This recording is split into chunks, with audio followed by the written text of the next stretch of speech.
Hey, I'm Tracie Goodman, and I'm the Ag and Natural Resource and 4-H agent for McCreary County Extension. Today I'm going to be talking about something that is kind of my specialty, and this is what I like to call seriously misunderstood creatures. And if you're a Harry Potter fan, you're going to get that reference pretty quick. Um, Basically, this presentation is going to cover all things of the creepy crawly variety, and my goal in doing this is to just kind of help you understand more about these creatures, particularly the beneficial ones, because I really do think that these creatures are just misunderstood. They are often classified as pests because they are in the bug category, and bug equals bad. So my goal is definitely to help you identify some of these creatures and learn what you can do to control them without necessarily using a chemical means of control. So let's get into this. So my first warning is please don't leave. We are talking about creepy crawly things, but as I said, also I'm going to be talking about some tips to help you manage them and keep them out of your house, because no matter how beneficial these things are, it doesn't mean we necessarily want them in our homes. So we're going to talk about that at the end, so please stick with me through this. So first I wanted to define some terms that you have likely heard before. The first one being beneficial insect. And this is a species of insects that performs valuable services like pollination and natural pest control, that type of things. These are the good insects. These are the ones that we want to keep around. Now, pests are the destructive kind of insect that we don't necessarily love. They attack crops, food, livestock, lots of things. They're generally just considered a nuisance. Now, invasive species are species that occur as a result of introduction beyond their accepted normal distribution. Now, you have probably heard the term invasive species, and typically the way that I would categorize invasive species is that because they are not native to this area, they don't have any natural predators. Their populations can get massively out of control, and they can cause really a lot of damage. And native species are actually the opposite. They are the ones that naturally occur in our country or in our region. They have natural predators. Their population is kept in check because they're actually from this area and they have established predators. Arthropods are what we are focusing on today, and this group includes insects, spiders, millipedes, centipedes, daddy longlegs, scorpions, crustaceans, most of which we would classify as the creepy crawly variety. Now, all arthropods have two things in common. They all have exoskeletons, and they all have jointed, segmented legs. So a snail, for instance, has an exoskeleton, a shell, but it doesn't have legs, so it is not classified as an arthropod. So we're going to start with some of the good guys. These are not so bad to look at. We all know that the honeybee is a hugely beneficial creature. It's responsible for pollinating flowers and basically the creation of our food as we know it.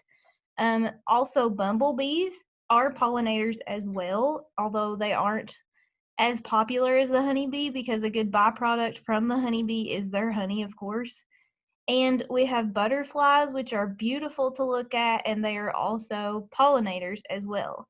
So below we have the spicebush butterfly and the one and only monarch butterfly, which is just a prized possession of ours. Then we also have pollinators that kind of do double duty. They eat the bad guys. So lady beetles are actually really valuable in a garden environment, especially because they kill and eat a lot of garden pests that we have trouble with in Kentucky. So lady beetles are good to have around. The green lacewing is also one of those beneficial insects that you want to have in your garden because it eats aphids like crazy, and aphids are really, really destructive to gardens. And a couple below that you might not typically think of as pollinators are the soldier beetle and the thread-waisted wasp. Um, Typically, we don't look at wasp and think of them as good guys, but the thread-waisted wasp is actually a solitary wasp. It doesn't live in a hive and with other wasps, so it's not protective of a hive. It's likely not going to sting you. It is, though, a good pollinator. So both so all of these insects are both pollinators and predators. They eat insect eggs, larvae, mite eggs and mites, scale, mealybugs, corn borer larvae, and other soft-bodied pests. And most importantly to me is that they eat aphids, because I hate aphids. I'm a gardener, and aphids just destroy everything. So anything that eats those, they can live in my garden for sure, rent-free. So another subgroup of beneficial insects is decomposers. Um, these are things that when we see them, we might not love to have them around, but they are a hugely important part of the ecosystem. So flies, interestingly enough, are both pollinators and decomposers. So the blowfly, you see the picture actually has it on a flower, which that will show you right there. It is a pollinator. Blowflies are also uh, famously used in criminal investigations because they are attracted to dead things, and I'll just leave that there. The housefly also is something that kind of has a dual role. Generally, we think of a housefly as being a pest, but it is also a pollinator and a decomposer. So even though we don't necessarily want them in our houses, they are important to our ecosystem. And not only because they're pollinators and decomposers, they're also food for a lot of other creatures. Now, millipedes are probably something also that you don't want in your house, but they feed on decaying plant material. They help with the process of decomposition and just generally breaking things down and putting it back into the earth, which is what we want to keep existing. Sow bugs are also one of those beneficial decomposers of leaf litter and other decaying organic matter. And the pill bug, which is a version of a sow bug, are actually the ones that roll up. So they're what we kind of refer to as roly-poly bugs. That's what I called them when I was a little kid. And interestingly, these are classified as crustaceans. So they are not actually insects, they are considered crustaceans, which I think is pretty cool. In the next slide, I will just go ahead and warn you, has some spiders on it. Please don't run away, but I didn't want to just pop that up on you without giving you a warning. So just stick with me. We're going to talk about a few spiders. Now, I will just go ahead and admit that spiders are creepy, and I don't personally love seeing them or coming in contact with them for sure. I don't like hiking through the woods and getting cobwebs in my face, and I just don't like them to be in my house, which I think everyone would generally agree with. But I am going to talk about why they are so important and why you shouldn't kill them if at all possible. So the first one is the wolf spider, which I have these in my house a lot. I live in the woods. They like to get in my house, in my sink specifically, and they're scary. They're very big spiders. They sort of give you a jolt when you see one, and maybe reflexively you might go to smash it with something. But wolf spiders very much benefit humans because they feed on a lot of different insects, including crop pests. Their bites are extremely rare. They are no more dangerous or painful than bee stings. And a wolf spider will never actually attack a person. So unlike bees or wasps that will attack to defend their hive, a wolf spider will not do this. And sometimes they are sadly confused with brown recluse spiders, which we will talk about in a little bit just to help you identify those a little better.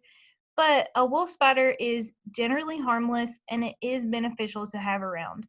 I understand if you don't want them in your house, so we will talk about that in just a little bit. The American house spider is one that is very, very common. It can be found in almost every garage, barn, attic, anywhere. This is a very harmless spider. And one of these huge benefits that it has is that it catches flies and mosquitoes and other pests that might enter the building. So if you have these maybe in a garage or a barn or something like that, I wouldn't necessarily move to just get rid of them. If they're in your house, I understand why you don't want them in your house. But I'm just saying, they are good. They catch and eat flies and mosquitoes and other things that you don't want around. Now, cellar spiders, probably everyone has these in their basement. I do, absolutely. They often make their webs indoors. They prefer shady corners in basements, pantries, closets, attics, barns, sheds. But like house spiders, they also feed on flies and gnats and mosquitoes, other things like that. So they are good to have around. Again, I understand if you don't want to have them in your house, but these are all very beneficial spiders to have maybe around your house, not necessarily inside it. And these are some more pretty common critters. The grass spider is a funnel weaver, and grass spiders are definitely beneficial predators as well. They very rarely leave their webs, so they don't often enter homes, so that's a good thing. These are the ones that if you go out in your yard really early in the morning and the dew hits the ground, you see their webs all over the place because they like to build their webs close to the ground. And they're only going to bite you if they're provoked and they aren't considered dangerous. So you don't have to worry about these. They're around for a good cause. They're going to do a lot of good work for you. And another one, just let me move my thing out of the way, is what we call the common garden spider. Now, this is an orb weaver, and it is considered very beneficial to humans as well. They eat flies, mosquitoes, ants, and other pest insects, and these can bite you. I will just say that. They can give a painful bite, but none of the Kentucky orb weaver species are considered to be dangerous to humans. So if you see one of these in your garden, I wouldn't necessarily recommend touching it or brushing your hand up against it, but in general, they are there for a good reason. They're going to get rid of a lot of things that you don't want around. Now, at the bottom, you will see one that we have probably all seen in our lifetime and that we commonly call daddy long legs. Now, daddy long legs are not spiders because they have no venom glands in their fangs. And daddy long legs are actually called harvestmen. So they eat usually slow moving or dead insects, insect eggs, earthworms, and decaying plant material. So they have a lot of benefits to them. They help decomposition. They get rid of things that we don't want. They do like to hang out inside sometimes, but if you see one, it's going to be harmless for you to just pick it up by its leg and carry it outside where it belongs. So I mean, I've done that ever since I was a little kid. I've been picking up daddy long legs. They are genuinely harmless. Now, just to be helpful, I did include some spiders that you definitely want to avoid. Now, female black widows, we all probably have already heard of them. We already know what their markings are because they are in Kentucky. They have that signature hourglass shape on their back that is red. The male black widow is actually one that I have never seen before. Its markings are, as you can see, totally different. But I will say that males are not known to bite and they're rarely ever seen. So probably you will not have to worry about a male black widow. The females are the ones to watch out for because black widow venom is a nerve toxin and its effects are really rapid. So if you're ever bitten by one of these spiders, you need to seek medical attention immediately.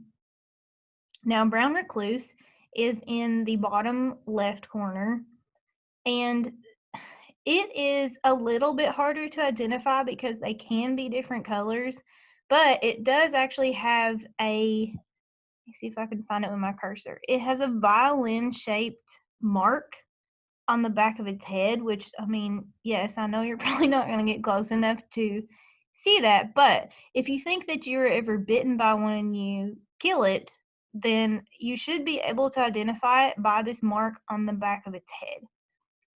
And the bite of a brown recluse is usually pretty painless until 3 to 8 hours later when it may become red, swollen, and tender. And it does produce an ulcer, which is pretty scary looking.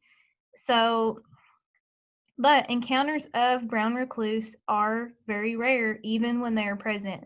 They are given this name for a reason. They're very reclusive, so you're probably not going to see one around. And I will say that if you are ever bitten by either of these spiders, or if you think that you were, try your very best to collect that specimen and take it to a qualified person for identification. But you definitely need to seek medical attention immediately either way, just as a preventative measure. So now we're going to talk about pests. There are several categories of pests. So they can be pests to humans, they can be pests to plants or other crops. Lots of ways to categorize a pest, but we'll start with the most common ones that we all can probably agree are pests. And these are things like ticks, fleas, mites, mosquitoes, gnats, and horse or deer flies. So personally, I have lots of issues with ticks because I live in the woods, and gnats and mosquitoes are just abundant at my house, and I hate them with every fiber of my being. So this is why I leave spider webs alone whenever I see them, because I want all the spiders I can get outside of my house to get rid of these things. Now, all of these things are parasitic to either humans, pets, or livestock, and their bites can generally cause infections or reactions. So they can make you itch, they can make you swell up. If you're allergic to them, they can definitely cause a more serious reaction. And some of these can also be carriers of diseases. Ticks, we all know, is a carrier of Rocky Mountain spotted fever and Lyme disease. Mosquitoes are also carriers of disease, or can be. And then we have another group of pests, which are garden and crop pests.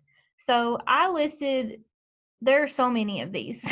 It would never be possible for me to list every single thing that is categorized as a pest. But I will link a website at the end that lists far more things than I could ever talk about here. But for garden and crop pests, I listed some of the most common ones and some of the ones that I have personally had trouble with. So these are things like aphids, hornworms, squash borers, cabbage loopers, flea beetles have been horrible in my garden, and Mexican bean beetles. And I just threw up some pictures of a few of them. If you want to see what all of these look like, again, I'll link the website at the end where you can see what each of these things looks like and go over some various control methods for those. Now, these things, all of these can cause severe damage to crops. And the top picture is the cabbage looper, which makes these big holes in the leaves of your cabbage, which I had trouble with that. On the right-hand side are the flea beetles. Now, the picture makes it look a lot bigger than it actually is. It's very, very small. And one characteristic of a flea beetle is that when you touch it, it jumps like a flea. So it's pretty easy to identify in that way. And generally, if you see one, there are many, many more of them hanging out. And the bottom are probably some of the most detested species that could exist in a garden, and these are aphids. And these cause severe damage to a lot of crops. I had these on my potato plants and they just completely wreaked havoc on them. Now, there's also a category of pests that we consider to be household pests. And I think we can all agree that those listed are household pests, that we have all maybe had one or more of them. So these are things like ants, like fruit flies, which are horrible little creatures, termites, and cockroaches. Now, a few of these creatures appear because of food that is laying around or fruit. Fruit flies definitely love any type of fruit and vegetable that you have just laying out on your counter. So, especially during garden season when you're bringing all that stuff inside, you really got to watch for those. Ants obviously are attracted to all manner of foods. Doesn't really matter what it is. They can get in your trash. They're really bad for that.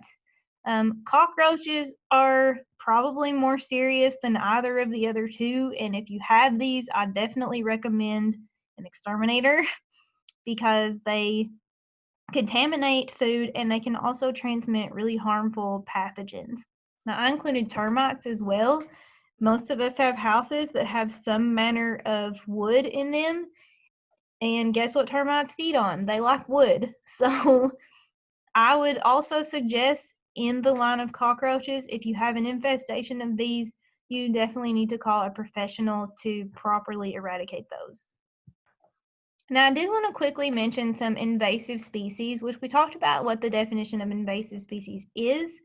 And these are a few that have emerged in recent years, and they directly affect people in McCreary County. So the first one is the brown marmorated stink bug, and it is native to China, Japan, Korea, and Taiwan.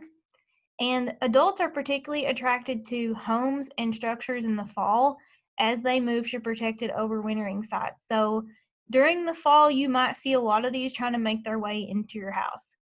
And they feed on the sap of plants, which includes fruits, vegetables, ornamentals, and some field crops, which makes them a really damaging species, as well as just generally being invasive, and they have no real predators that exist.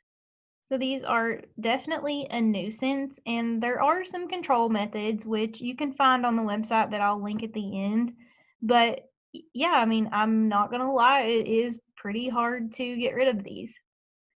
And the bottom left picture is the emerald ash borer, which has emerged very, very recently. So it was first seen in McCreary County in 2017. So it's been within the last 3 years. Now, this bug is a native of Asia, and it kills ash trees within 3 to 5 years after they become infested. So it's a pretty big problem, and there is currently a lot of research underway to treat this particular species. And on the right, you may not immediately recognize this as a living thing. This is the hemlock woolly adelgid, and it looks like little fluffs of cotton or something that's on your hemlocks. But these are native to Asia, and they were actually declared a public nuisance in Kentucky. So they are a big, big threat to eastern hemlock forests, which we happen to have a lot of in Kentucky. So all three of these things are much bigger problems than your average pest because they were introduced here and they don't actually have naturally occurring predators in this region. So, my moral of the story is make an effort not to kill beneficial insects. I know that it's hard because if they're in your house, you don't want them in your house. I completely understand that. I personally will admit that I struggle with spiders. I don't love spiders. I definitely don't want them in my house. It's just, I'm honestly kind of afraid of them. So believe me, I understand how it can be difficult, but I do make every effort to relocate them instead of kill them. So if they're inside your home, probably the best method is the cup method, where you just trap it under the cup, you stick a little piece of paper in there, and then you just carry it outside and let it go. But I will say that you want to be careful before you attempt this at all. You need to know what the insect is before attempting to relocate it. And I will say this, especially about spiders or things that can bite or sting you. You don't want that to happen. So just make sure that you know what it is first before you try to relocate it. But I do encourage you to relocate beneficial insects if you can. Now, if you find them in nature, just simply leave them alone. There's no reason for you to kill them. This is nature's control method. They are here for a reason. They are here to get rid of things that we don't want around. Now, understand that most people really don't want cobwebs on their porches and they try to get rid of them and all that. But if you just see them out in nature, I mean, there's no reason for you to disturb them. Just leave them be, and I guarantee they won't bother you either. So now we are going to talk about the most important control method, and that is preventative. Definitely you want to do all of these things first before you go to any other kind of method. It is not only the safest, it's also going to be your most effective at preventing these creatures from even entering your home in the first place. Now at the the picture I actually threw in as a joke because this probably hasn't happened to you. I mean, maybe it has, but I don't know. I just feel like my house is just the safe haven for all the creepy things. But I came outside one day and I saw this rat snake crawling out of the hole in the wall where my gas pipe was going into my basement. So, yeah, I had a rat snake living in my basement, which, I'm fine with whatever. If he was catching mice down there, that's cool. But yeah, didn't really want him to be getting into the top floor of my house. So I immediately sealed that hole up so that nothing else could get in there as well. I mean, not just the snake, but anything else. I didn't want anything else crawling in through there. So I don't generally bother snakes either. That is another one of my pet peeves is people that just kill every kind of snake no matter what it is. There are also beneficial snakes as well, but I'm not going to get into that in this presentation. So that's definitely something beneficial that you can do at your own house. You want to caulk all of the cracks around your windows, your doors, your fascia boards. You can install door sweeps and thresholds to exterior doors. And one of the rules that you probably want to go by is that if you see light filtering in under doors or around windows or anything, if you see light filtering in through that, you're probably going to have bugs get in your house, and that's just a fact. So definitely caulking and sealing up any kind of crack or opening is going to help keep these things out of your house more than anything else. You also want to repair gaps and tears in your window and door screens because this will keep things like mosquitoes out. Do not let moisture accumulate near the foundation of your house. This attracts all manner of creepy crawlies, and you don't want to do that. And in conjunction with that, you never want to store firewood or wood debris against your house or inside a crawl space because lots of insects are attracted to that particular environment. You also want to use mulch sparingly, especially if you have already had a termite problem before. You probably want to avoid it altogether. Just use it sparingly. It's a habitat for lots of different insects, so you just keep that in mind. And definitely you want to store food properly. So as I said, fruit flies, they will just appear. They can sense when you have fresh fruit and vegetables on your counter. So you either want to eat them quickly or store them properly so that it doesn't become an issue. And I will also say store your trash properly as well. Take it out when it needs to be taken out, especially if you dump food into your trash can. You want to make sure and change your trash regularly. Now, also, this goes if you have pets. I have pets, I have 3 dogs, and you're going to want to make sure and treat them for pests as well. So, dogs get fleas and ticks, so do cats. You want to make sure and treat them for those things so that they don't carry them into your house. And sometimes if you have a really bad flea problem, you might want to treat your yard as well for fleas. Also, you want to use DEET and wear proper clothing when you're hiking just to prevent ticks from getting onto your body, because you don't want those things on you. Now, this is the last resort, and I really emphasize this. The last resort that I would go to is chemical. In cases where you have really bad issues with insects and you've tried everything else, you might want to consider applying an exterior treatment of insecticide. And if you have a termite issue, you can do things like install bait stations for termites. I actually have these around my own house because I live in a wood house.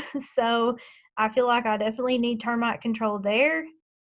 And homeowners will get the most for their efforts by applying really long-lasting formulations which contain synthetic pyrethroids. And I've included some examples of some of those if you want to check them out at your hardware, lawn, or garden shop. They're likely to be in stock there. And also have to caution you and include the statement at the bottom that pesticide recommendations in this presentation, in that little paragraph, is registered for use in Kentucky. So some of those products may not be legal in your state or in your country. Please check with your local county agent or a regulatory official before using any of those things. And please, please, please, please always read and follow the label directions for any pesticide. So I just had to throw that in there. If all else fails, or if you have insects that can cause a bigger problem than you want to deal with, you definitely want to hire a professional pest control firm. Now, there's no shame in doing this at all. Don't feel like you have to tackle this all yourself, especially if you have things like termites or cockroaches, which can quickly become a huge problem at your house. And these people are professionals. They're going to know what to use. They're going to know how to get rid of these things in an effective way. Now, as promised, these are the references that I used. I will also link them in the video description. And the UK entomology website alone has so much information on it. You definitely want to check that out. It has a huge list of things that I didn't even get to touch in this presentation. So please check out their website. And also, they have another website that is a critter database, which I found to be so useful and just all around cool. They have pictures of basically everything. They have them separated by class. So if you are wanting to identify an insect that you find around your house or just in nature somewhere, it's likely going to be in that database. So check those two websites out for lots and lots of information. And this is my contact information. If you have any questions about anything in this presentation, please feel free to contact me. Thank you for sticking with me on this. If you did, I really appreciate it, and hopefully you learned something today. Thanks for watching.